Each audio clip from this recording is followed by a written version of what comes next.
Alright, I'm back with another Destiny video here at Weekly Reset, where I just finished doing what I think is all the new story content for the week. So I'm here with just sort of a recap about what went down. If you are a week off from the story, this will not take place. Like, there's a cutscene right when you log in that you will not get unless you're caught up on that character with the Helm quest. And it's kind of a weird cutscene. It's told in the style of, it's not like an in-game rendered cutscene. It is an animated one where it's not like fully animated. It's kind of like a bunch of still pictures woven together, and like the artistry is good, but it's clearly kind of a budget thing where they needed to execute this scene, but it couldn't be a full mission or an actual kind of in-engine cutscene. And what happens is that the plan that we uncovered last week, where a Psion is trying to assassinate Zavala, presumably on behalf of Caiatl, because he will not bend the knee and make the deal with her. He he's in the garden, like walking around in the last city, and then Crow, without his mask on, like kind of like appears and like spooks him, and he sees Aldrin Sov, obviously, because he can see his face, and like in that moment where he's like made aware of his surroundings, he also sees that there's a Psion sneaking up on him, trying to assassinate him.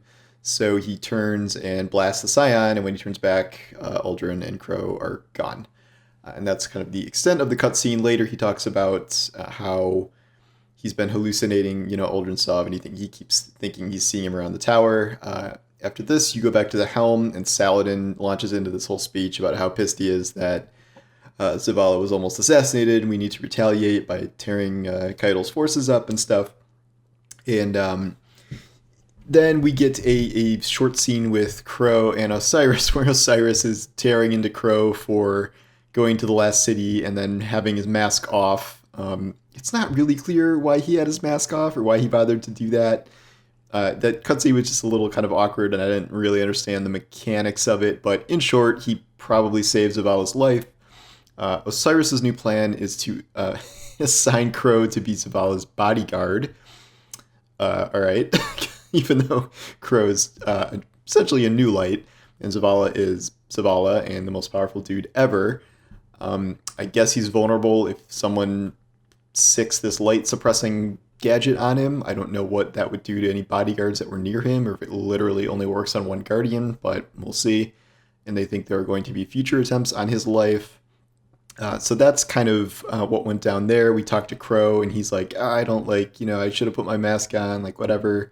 And I don't really know what happens from here. We are approaching the strike. I think the strike might be next week, or it might be the week after that. I have the chosen roadmap here. Let me open that up really quick. I'll put it up on screen.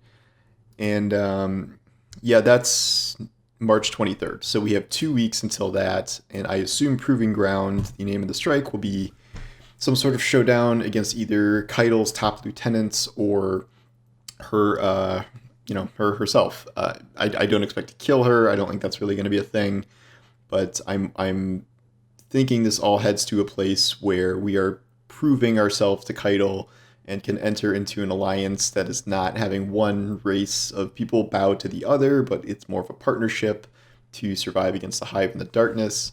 One interesting twist for the storyline that's going on is we didn't hear anything from Caiatl directly in the game.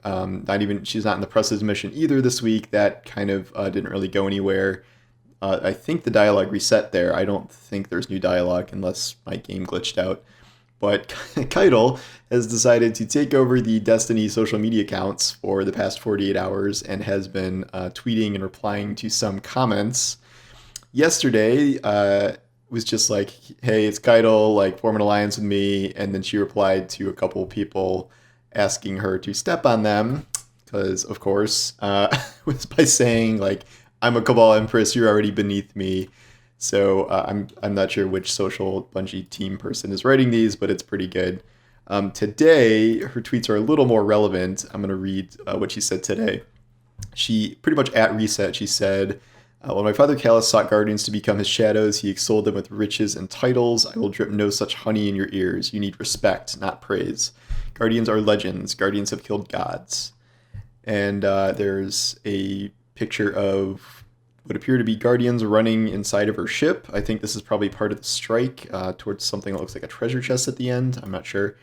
And I love when she says she won't drip honey in our ears, but then she's like literally dripping honey in our ears just by, hyping us up. I think that it would come off a little better if she was respecting us by not asking us to bow to her. Although in Cabal culture, like being elevated to her war council is like the highest honor you could have. So she doesn't really get why we're feeling disrespected. The most important part of this, I think, is when she replied to a person on Twitter who said was kind of making fun of her for like, oh, you thought a single assassin could take out Zavala. And she says, if I wanted to kill Zavala, I would look him in the eyes when I did it. A warrior deserves no less. So that's actually really interesting. And what I think happened here is Caiatl did not order the assassination of Zavala, as it goes pretty contrary to everything she's trying to set up here. And it does not seem like she wants war with us. Like, we are literally invading her battlegrounds all the time, killing her prospective people, but she's still not like really trying to declare war on us. So why would she want to assassinate Zavala? Secondly, it doesn't really seem like a very Cabal thing to do, to just like sneak around and assassinate someone. However, what does seem to be happening is a sect of scions appear to be either operating on their own, like in their own little cell, running around, getting that light suppressing tech and then using it to try and kill Zavala. Either this is like a plan that they're hatching on their own, kind of in defiance of Caiatl, and trying to reclaim some of their, own identity, because the Scion have long kind of been, they're not enslaved anymore apparently, but like they're a part of the Cabal culture and they were conquered once upon a time. Or the group could be doing this to try and win favor with Caiatl. I think maybe these people are being bossed around by that one Scion that we killed in the last battleground. Like, I think he may have been their leader. But the point is like, I don't think the plan to kill Zavala was actually from Caiatl. I think this was a Scion-specific operation, and I find it kind of funny that this might be confirmed via a Caiatl parody account tweet, but that's kind of what I'm reading into it. She's only tweeting like once a day and then replying to a couple things, so we'll see if there's anything else interesting happening there. But I'm not really sure where this goes next, other than I have to believe that we are heading to a point where she's not going to like kill anyone on our side, and also I don't think we're going to kill her after all this. That's not really what this is leading to. I do think we are heading toward an alliance, and it doesn't really make sense that we would kind of go a different direction with this.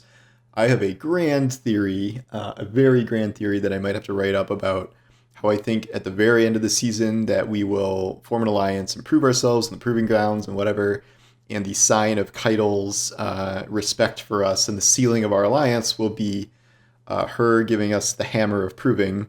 And we have the hammer of proving now as the thing that's smashing all the chests, but this will be like an official gift from her, and it will be an exotic. And this will be our new third person weapon, the first one other than a sword that will be able to actually be wielded in the game as a weapon.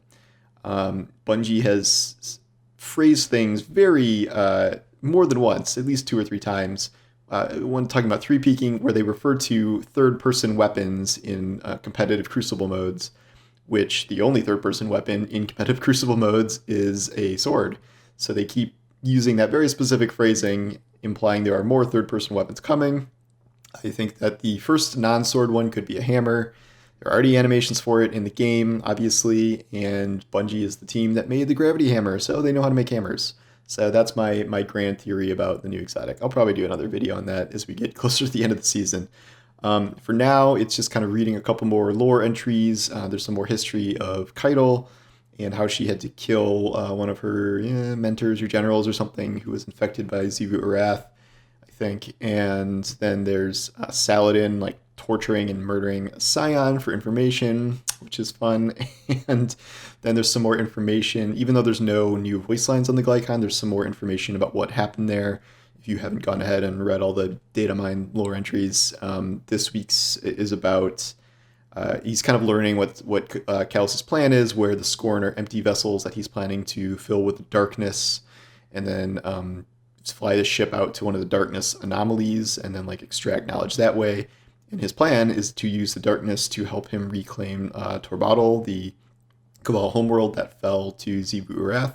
So we still don't know where Callus is. I didn't get any new hints about that this week, so we'll have to see what happens. But that's kind of, I think, all the major story stuff that you're caught up on here. I didn't expect Zavala to die. The stuff with Crow is a little weird and awkward, but I'm liking the idea that this was like kind of a rogue Scion operation, and Caiatl was not did not approve of it because you know me, the Caiatl fanboy. I think she's got a lot of good ideas, and assassinating Zavala in the dark of night with a Scion sniper does not really seem like her style. So I'm glad that they're kind of addressing that.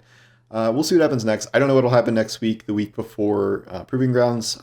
We've had a story component every week, even if it's pretty minor. So I'm expecting something. It seems like they have something planned for every week for most of the season. So we'll have to see what happens next.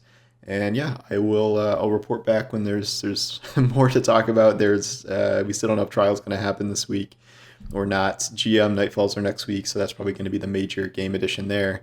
And we'll see how the Adept loot feels there. But yep, thanks for watching, and subscribe if you haven't yet. And I will see you guys next time. Take care.